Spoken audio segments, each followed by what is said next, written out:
2022년 6월 최애 아이 애니화 발표, 2023년 3월 17일 전설의 1화 극장 상영 시작, 2023년 6월 28일 2기 제작 결정.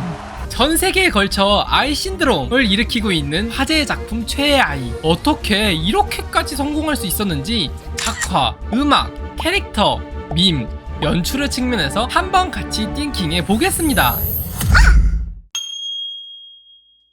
첫 번째, 작화.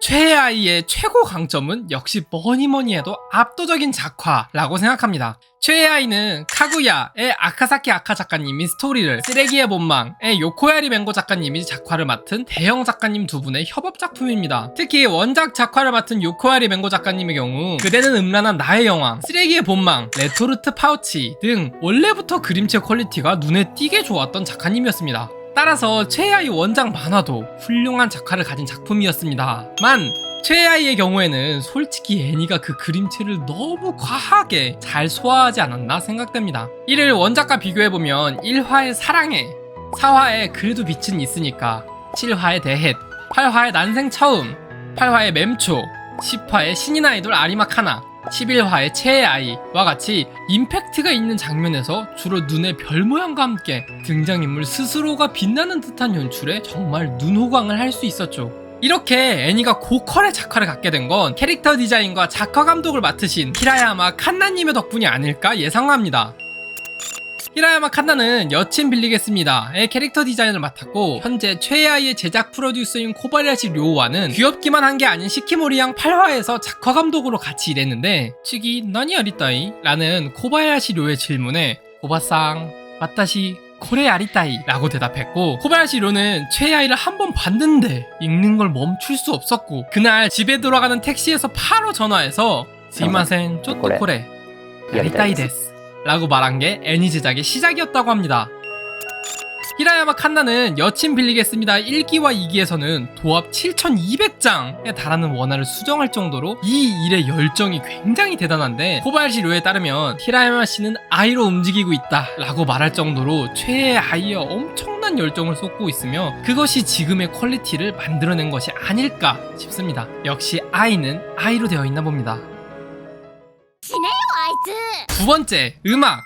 사실 애니보다 더 유명한 것 같은 오프닝 요아소비의 아이돌, 중요한 장면마다 꼭 등장하는 엔딩 여왕벌의 메피스토, 그 이외에도 비커마치의 스타티 레인, 쌓이는 비라든지 5화 삽입곡 끼에용 부트댄스, 9화 삽입곡 피망체조와 풀문 등 정말 다양한 종류의 음악이 적재적소에 사용되었습니다만, 그중 아이돌은 한 달 만에 1억 뷰라는 J-POP 뮤비 최단 기록을 세우며 큰 인기를 누리고 있습니다. 음악 퀄리티는 제가 문외 아니니 제쳐두고 가사 쪽에 대한 이야기를 해보자면, 특이한 점이 이 아이돌이라는 노래는 원작자인 아카사카 아카가 쓴 45510이라는 소설을 원작으로 하고 있습니다. 45510의 내용은 자신을 아이의 백댄서라 생각했던 비코마치의 전 멤버였던 사람이 우연히 인터넷에서 아이의 영상과 인터뷰를 보게 됩니다.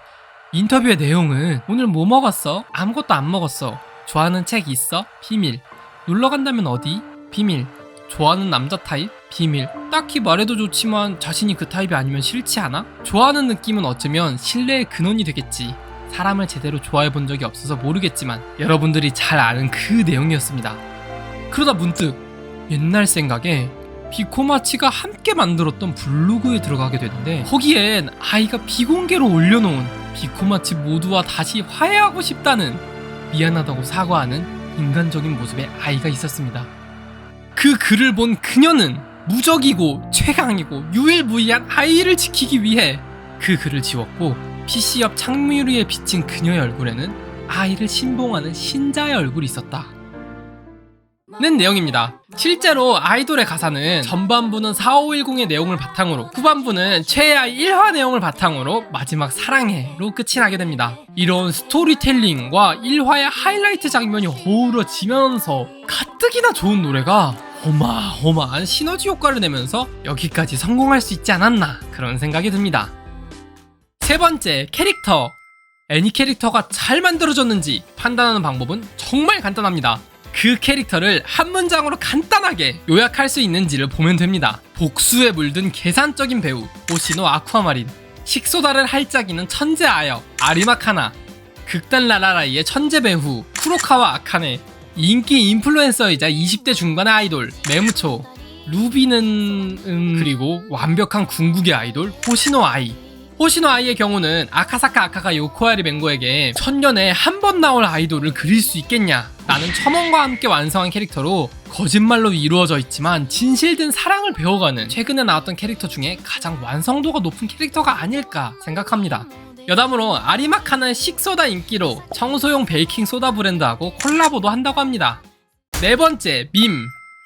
최애 아이는 밈도 정말 기가 막힙니다. 분야별로 없는 걸 찾기가 더 힘든데 오프닝은 너도 나도 따라 부르고 있고, 우리 아리마카나는 콜라보도 했고 최애 아이 챌린지도 생겼습니다. 그리고 무엇보다도 신기한 점이 최애 아이 공식 유튜브입니다. 사실 애니의 성공 여부를 논할 때 밈 항목이 들어가는 이유가 홍보가 얼마나 잘 되었냐를 이야기하는 건데, 최애아이 공식 유튜브를 보면 삐에용 부트댄스 실사화, 호시노아이 성우의 사인은 비 안무 영상, 풀문 뮤비, 희망체조 영상 등 영상들의 조회수가 다들 심상치 않으며 이제는 실제 안무 영상까지 커버해서 올립니다. 제가 봤던 모든 애니 중에서 현 시대에 맞는 홍보를 가장 잘하고 있지 않나 하는 생각이 듭니다. 하지만 개인적으로 가장 좋아하는 밈은 이겁니다.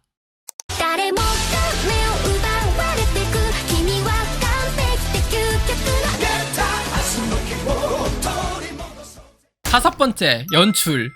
최애아이 작품 내에서 최고의 연출법 하나를 뽑으라고 한다면 당연히 90분짜리 1화라고 생각합니다. 만약 이걸 평범하게 24분짜리 3화, 4화 분량으로 구성했다면 지금의 완벽한 궁극의 아이돌 호시노 아이는 존재하지 않았을 거라고 생각합니다. 한 화만 보고 재미없다면 그냥 하차해버리는 사람들이 늘고 있는 현 시기에 정말 딱 한 화만 봐도 빠져들 수밖에 없는 애니가 되어버린 것이죠. 이와 더불어 하이라이트 장면을 엔딩곡인 메피스토의 전주 부분과 함께 보여준 것도 정말 좋았습니다. 이제는 아무런 장면 없이 메피스토 전주만 나와도 울 수 있을 것 같습니다. 그리고 이게 어떻게 찾았나 정말 신기한데, 1화에 나온 호시노 아이의 연출이 8화에 아이를 연기하는 아카네에서, 그리고 마지막 11화의 아리마 카나의 무대에서